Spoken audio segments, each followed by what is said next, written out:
Good morning, everyone. This is the actual week 4.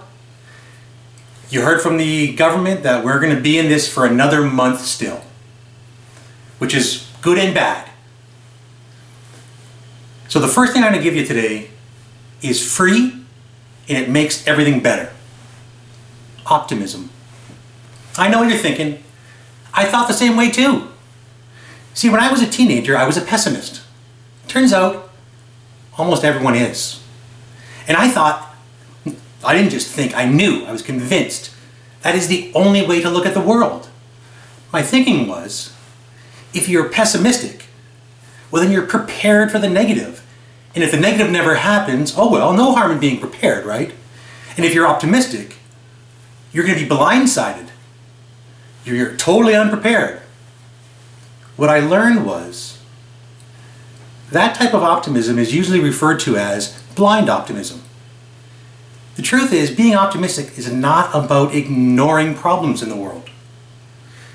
Being optimistic is recognizing that in all situations, there are positives and there are negatives. The optimist simply chooses to focus on the positive. And what I discovered was, by focusing on the positive, you get more of it. And focusing on the negative, the same. Choose to be optimistic. What does that look like? Well, in these coronavirus times, it's very easy to say to yourself, oh man, I miss being at the school, I miss playing cards with my friends in the cafeteria, I miss seeing all my friends. Yeah, that's true. We have a great school. Great teachers, great students, great environment. Great. I agree with you. But that's not the whole truth. It's easy to look at this situation and think, I am sacrificing all these beautiful things for nothing. The truth is, this COVID-19 isn't that dangerous to the youth.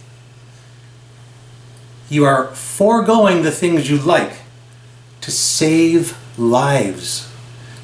You're saving lives of your parents, your grandparents. You're saving my life.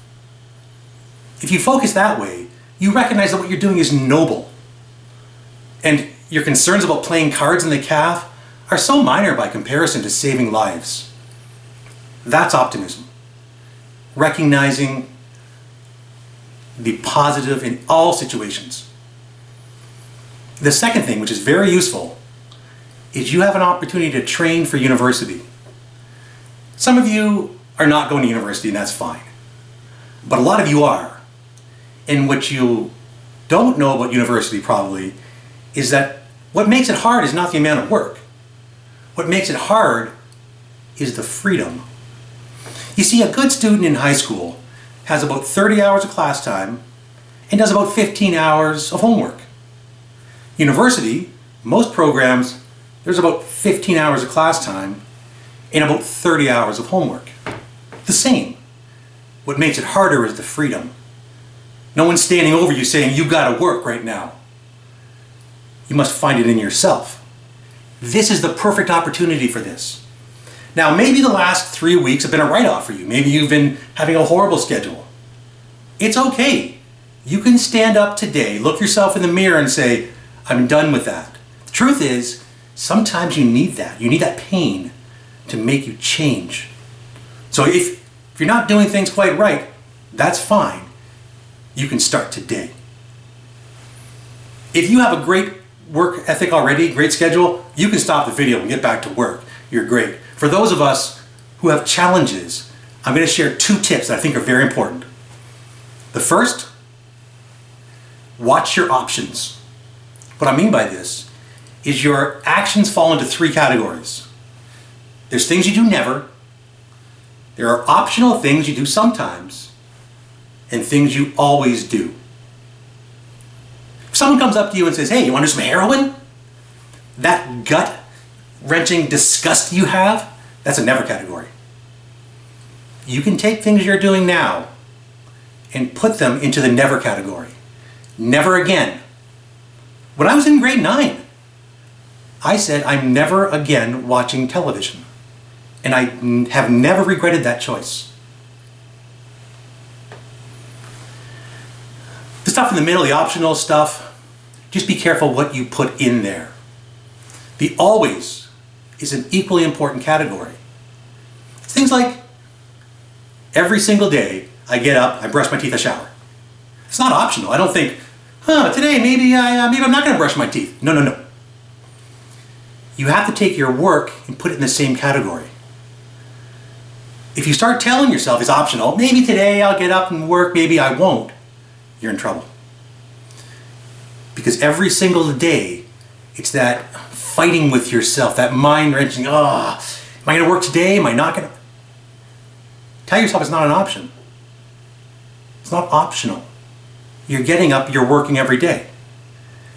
Once you've convinced yourself of this, once you've gotten into a routine, it stops being hard. It's something you do. It's like brushing your teeth. If you can get your work into that category, life is just better. So last tip, how do you get your life organized if you don't have it organized now? I found the most important tip for this is called the Gestalt theory of learning. It's a very simple theory. All it's saying is, put your work before your play. You should have a schedule for your time. In that schedule, make sure you're doing your work first and then your play. You should have play in your schedule. Because what happens if you tell yourself, hey, you're going to work 8 hours every single day as soon as you get home from school till midnight? Yeah, that's not going to happen.